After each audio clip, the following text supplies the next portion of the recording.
Okay, we got the front tires off of it. And here's what the front end looks like.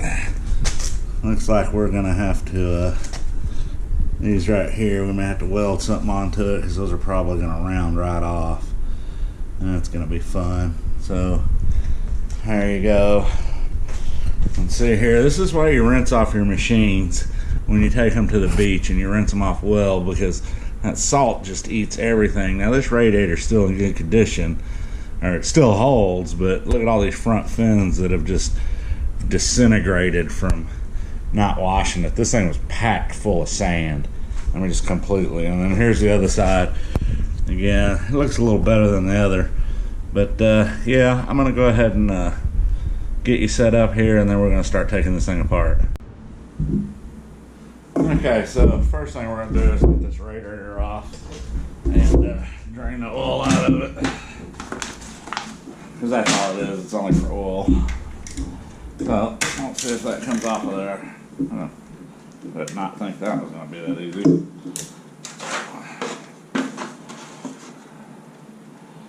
Let's see what we get.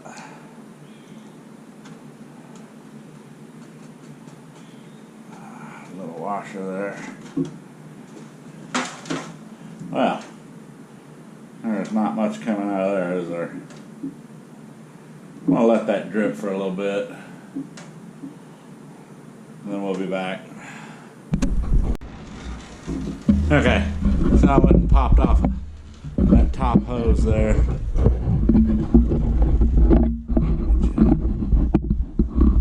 That top hose over there, I went and had to pop that off. And as you can see, it is coming out now. So we're going to let that drain, and then we'll get that other hose off, and then we'll get it hooked back up. Okay, so it's been draining for a minute. Went ahead and capped off those oil lines with some bolts. So we're going to take these two bolts out here, and your fan comes apart right here. Man, I put dielectric grease. I took this apart already once. Put dielectric grease in, I thought it'd be easier.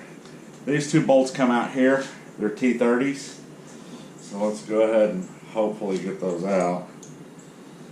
You got to watch something. So when I took off the front guard to this thing, these little nuts that are on here are just press fit in here, and because this thing is so rusted, it spun this one loose. And you don't have to take them all the way out. This thing's slotted, so all you have to do is loosen them up, and the thing lifts up and pulls out. And that's just a little guard there.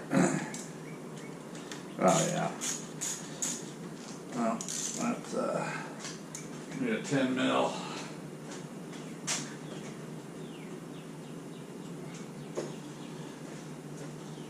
I say, oh yeah, it was just spinning, so yeah, okay.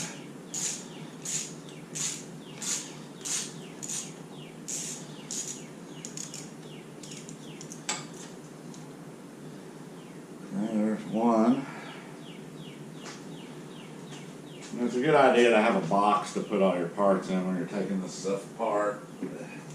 That way you don't lose them. My box is over there though. Alright, let's see.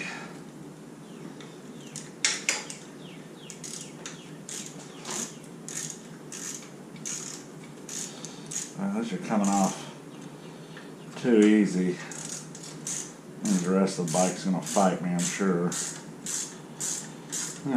It's pretty hard getting drilling all those other pieces out. That was not fun. Alright, so that came out. So this bushing over here is shot, but I'm going to put it back together and use it. I'm not buying all new bushings for this bike. I'm not investing that much into it. Somebody else can do it. Alright, so this should just pull away and lift out like that. Now let's see. There we go. Dump the rest of that oil out of there.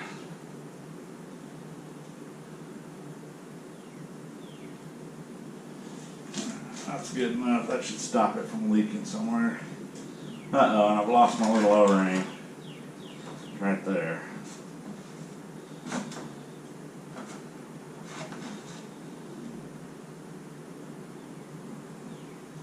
I'll put a new O-ring on this. This is a little piece of plastic, or what's left of an O-ring. Oh, that's not good. Just pushing it down in there more. There we go.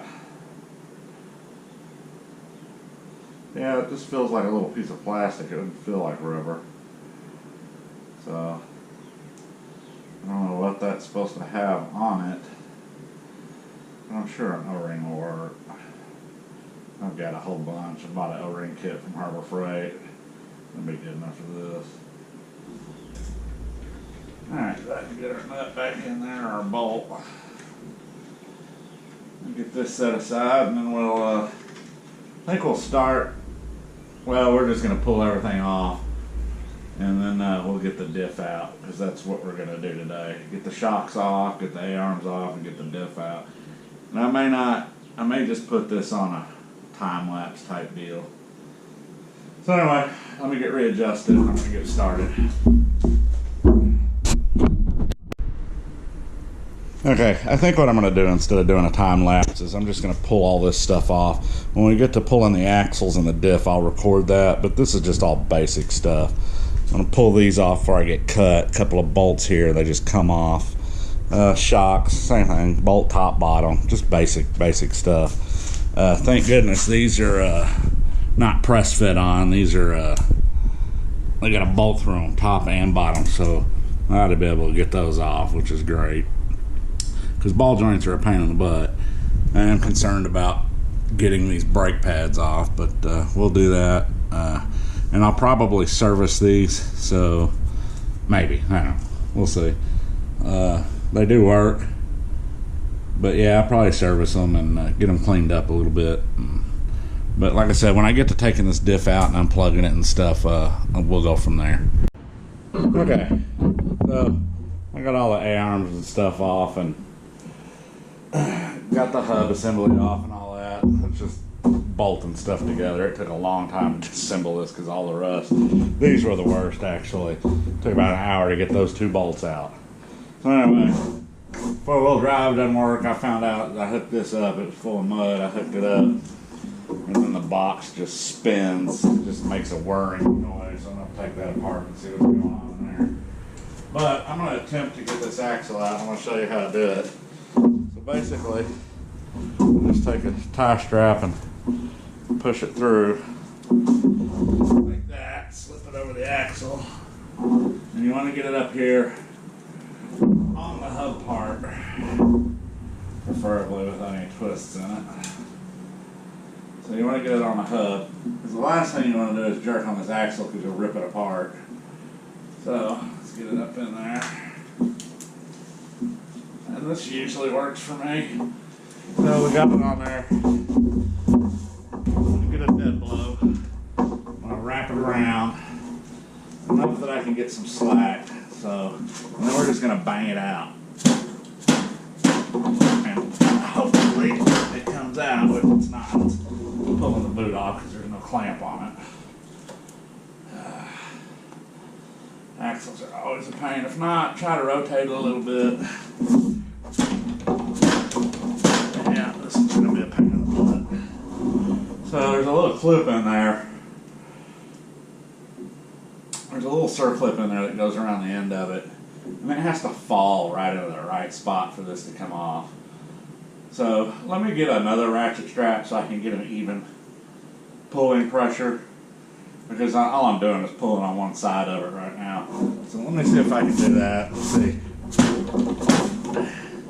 See if we can't get it to come out.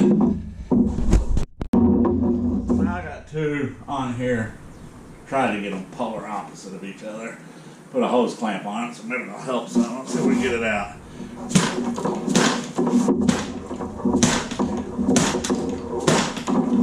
It does not want to budge, baby. No, it doesn't.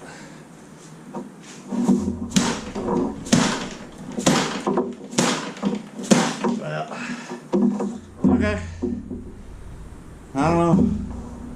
Maybe I should make a puller. Usually, they pop right out when you do that. Sometimes they don't.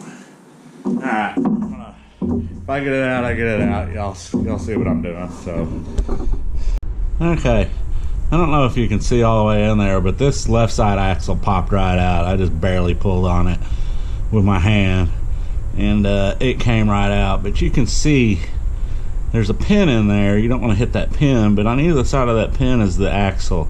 So I'm going to try and stick a flathead in there and pop it out with a hammer and see what happens. So I'm going to get you set up and we'll do that real quick. Okay, so I'm going to get under there, give it a couple of love taps and see if it moves. Y'all let me know.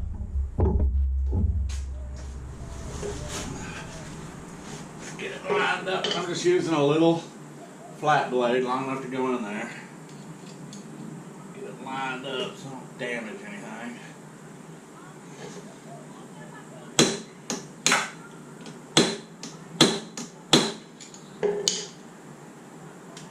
But it still doesn't want to move, does it? Let me see if I can turn it. Oh, no. Yeah, turn it this way. One more. Come on, baby. Right there. See if I can go at it this way now. This one's stubborn. I thought it was going to be all rusted in there and stuff, but it doesn't appear to be.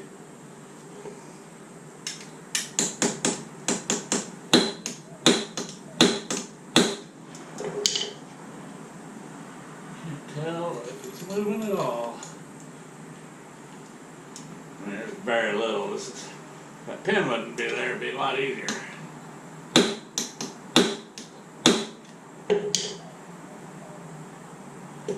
Yeah, can't tell. So, I'm gonna do what you're not supposed to do. Jerk on it.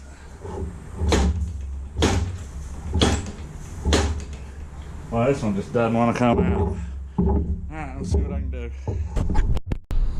Alright, guys. So, I tried to bang it out from one side. I tried to pull it. I even pulled the hub completely off of it, trying to jerk it out. I just cannot get this axle out. I could build a slide or something and weld it together and try, but again, I mean, I was pushing this thing in, all the way in, and slamming it out. And that's what pulled this off, and it just would not budge. So, I guess I'm going to try to split the diff, take it apart inside the frame. We're going to see how that goes. But yeah, I mean, I put the hub back on it, and I pulled, I mean, I was in and out. Finally, that circlip came out, and you can see, I mean, they're really, sometimes they're just really strong, these little circlips here. You know, and that's all that's holding it in, and it just, I guess inside it just doesn't want to compress. So, like I said, I know this is not a great video, but I'd appreciate it if you like and subscribe. I mean, I do this so people can learn, you know, as well as me learning as well. And I don't know if I told y'all this already, but this is, I plug this in and it just buzzes. So one of these gears is probably stripped out. And I looked up that part right there alone is $300. So if I can't fix it, we ain't fixing it. I mean, got $700 bucks into this bike, and I really don't want to put any more into it. At least the rust is not through and through. It's just surface rust. I have been looking at it, so that's been okay. But yeah, guys, like I said, please give me a thumbs up and like it. And if you haven't subscribed, subscribe. It helps me out, helps me keep the videos going. If you guys have any ideas on how to get this off other than welding a slide hammer to some vice grips, because I've seen that method, but if you got something else, I mean, you know, put it down in the comments below. Anyway, guys, I really appreciate you watching my videos. Thanks.